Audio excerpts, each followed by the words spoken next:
Hey everyone, it's me, Donna. I'm making this video to talk again about AncestryDNA.com.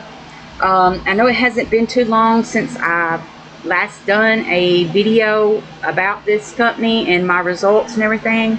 But I still, I wanted to make it to, for anyone who may have looked at my past videos where I was able to look at the through lines feature and some other features on here, even the DNA painting thing that they had available.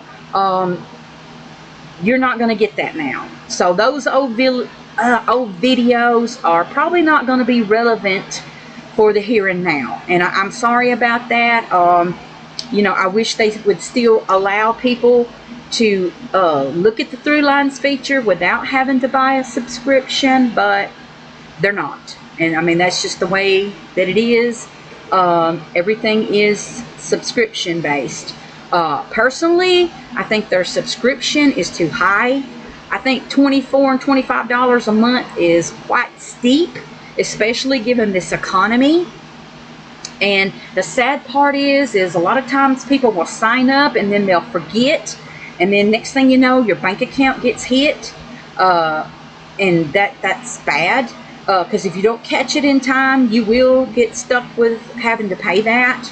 That's why I wish they would just go to, or at least offer a prepaid version to where maybe you can open up some things for like 30 days. You just pay maybe $10 for a 30-day thing, and once the 30 days is up, then poof, it's just up, and you're not going to be hit with a new charge for the next month or anything like that. Like, it stops the moment that it's over, and then maybe 6 months later you might can click on it again and excuse me, and do another 30-day thing or 6-month thing or whatever, and that way maybe you can check and see if anything's changed or what have you, or see if there's any more information that you might can get from their site to help you with your family research, and stuff like that. So if anyone from Ancestry.com is listening, I really think prepaid is an option that maybe you could offer that would be more economically friendly for your customers, and might actually make you more money, because then more people might be likely to do that. If they know that all they got to do is give you $10 and get 30 days of something, and they don't have that fear of being charged again or anything like that, they might be more likely to do that. So, I mean, it's just a suggestion, that I think would be a good idea. But anyway, so when you buy a kit and you do your DNA test, nowadays, this is what you get for your money. So again, my old videos about the through lines and all that, it's not relevant right now. But if you want to look at it anyway and maybe get some idea to what you might get offered if you do a subscription, then that may be beneficial for you. But if you're just doing the test and getting the results, I'm sorry to tell you that those features are no longer available without a subscription. Okay, anyway, all right, so when I go to my homepage, this is basically what I get, and I'm going to try to be as careful as I can to protect the privacy of any of my DNA matches on here. So if there's any blurriness or anything like that, it's because I'm trying to protect their privacy. And that's why I'm not going to click on the trees feature, but I will click on the search, and you can see all the different categories that you can click on. But again, once you click on them, you will quickly find out that you're not going to get anywhere without a subscription. And same thing with like memories and all that stuff. You can probably look at the photos that you've uploaded, but as far as looking at other people's stuff, it'll cost you the subscription. Okay, all right, so when I click on the DNA part, I can click right here to the summary results, And this is what I see. Okay. This is what you get.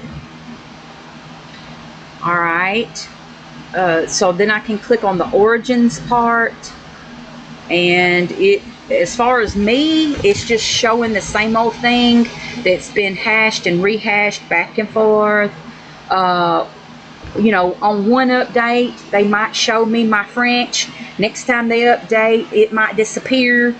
Same thing with my Scottish and my Irish and all that. Those things seem to pop up and then disappear again, and then pop up again in different percentages, and it's just a constant play back and forth between these ethnic groups.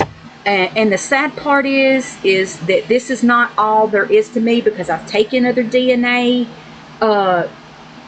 tests through other DNA companies, and I know that there's a lot more to the story. You know, I have other videos that prove that, and I'm sure other people have as well. And the reason behind that is because AncestryDNA only looks at the bigger pieces of your DNA strands. So the smaller pieces, even if you've got a bunch of it, if you've got like a bunch of smaller pieces of a particular ethnic group, if it's below, I would say, I'm going as far as saying 6 centimorgans. Some say 8 centimorgans, but I think it's 6 centimorgans or below, in my opinion.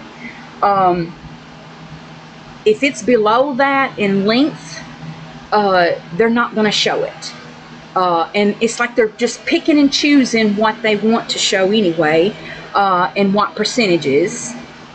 Because if that, you know, if that were the case, then my Irish and French and all that wouldn't keep disappearing and reappearing and all that mess. I just don't get that, but whatever.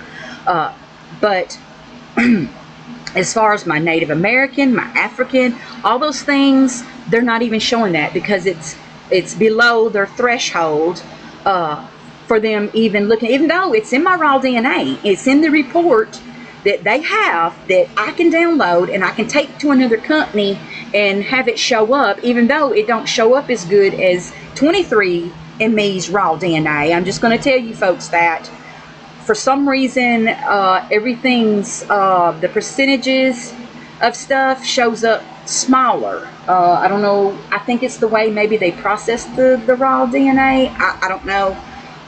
But either way, still, it does show up as being there when I take this raw DNA to other companies that do show the smaller pieces of your DNA in their reports. So it's there. It's just their Ancestry.com does not want to show me that. So they don't want to look at it. Even though in the past they did show more of stuff, but still they never showed me my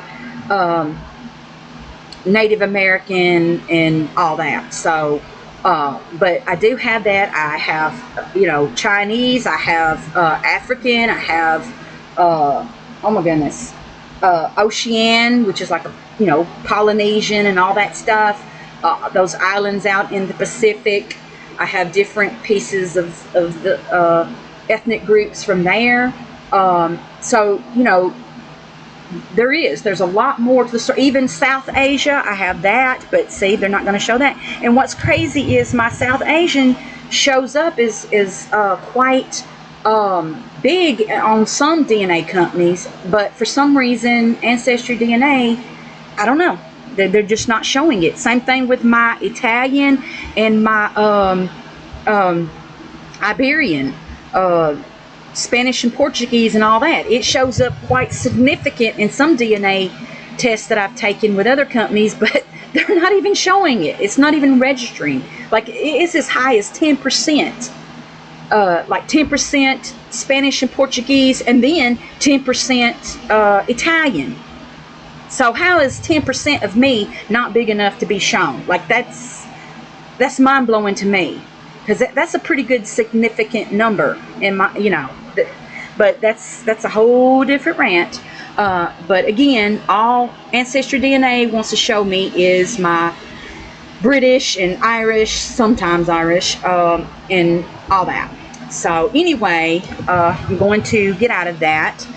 And again, in the past, I was able to see, what was it, the DNA painting. Let's see if, okay, right here. Oh, let me do the journey thing first.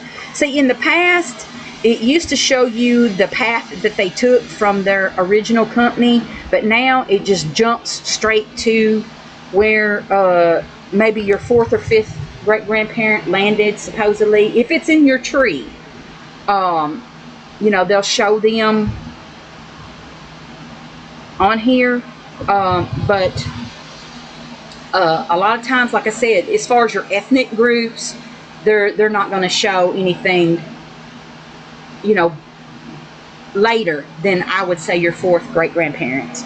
And in my case, it seems to be like the third great grandparent, because they're not ethnically, they're not represented as far as I'm concerned on here, other than just in name only, in name and popping up on here, but their origin is not represented, if that makes any sense.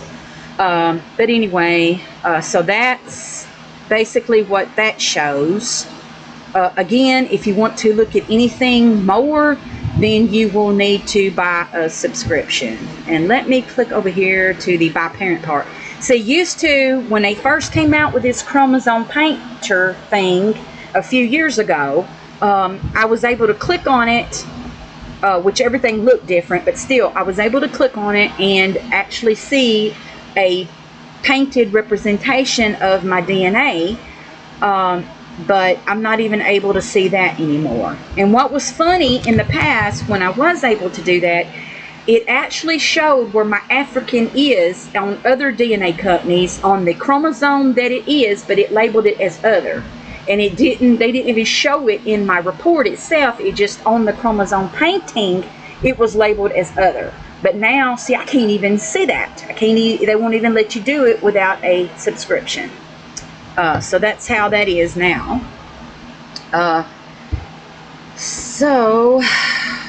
Basically that's what you get for your money. You're just going to be able to see your the bigger bloated version of your ethnicity report and your DNA matches. And again, I'm not going to click on that for privacy reasons. I'm not going to show that. But that's what you get for your money. And I'm not trying to say that it's not a worthy cause to do this, because it is, especially if you're looking for your parents, or you're looking for just, some connection to family. Maybe you want to know who a lot of your cousins are, or aunts and uncles, or whatever. This is a great thing. I think that it's been very helpful to a lot of people, reunited a lot of people. So as far as that goes, it's great. But if you're looking for anything deeper, if you want to do any kind of deep dive into your ethnicity, or even, your tree, if you want to do the through lines feature and all that, then plan to buy a subscription. And I do hope that one day, regardless, that they will open up their ethnicity report to show the deeper stuff. Please go back, AncestryDNA, and look at the smaller pieces and have that available for people. I think that would be a more enticing thing for people to purchase. And even if you could go way back, that would be real cool, because I know that's something that companies are doing. So it's not like you can't do it. It's just that I know, it's a money thing. I get that. But it would be worth the extra money, especially if you offered a prepaid thing with that. I would be very more likely to click and give up $10 to look at a deeper dive for 30 days, and then maybe later on down the road to do it again or something. But as it stands, I'm glad I did it. I'm glad that I took this test. I'm glad that I learned what I did, and I'm glad that I got on board back when you actually could do the through lines feature and all that stuff without a subscription. So I am grateful for that. But as far as enticing me to do the subscription thing, unless you offer me a free deal for, for at least, a year or so, I'm not interested. I just, I'm not interested in $24 and $25 a month. I just, it's just not something I can afford to do at this time. So anyway, I'm going to get off of here before I bore people to tears. So we'll talk to you guys later. Bye.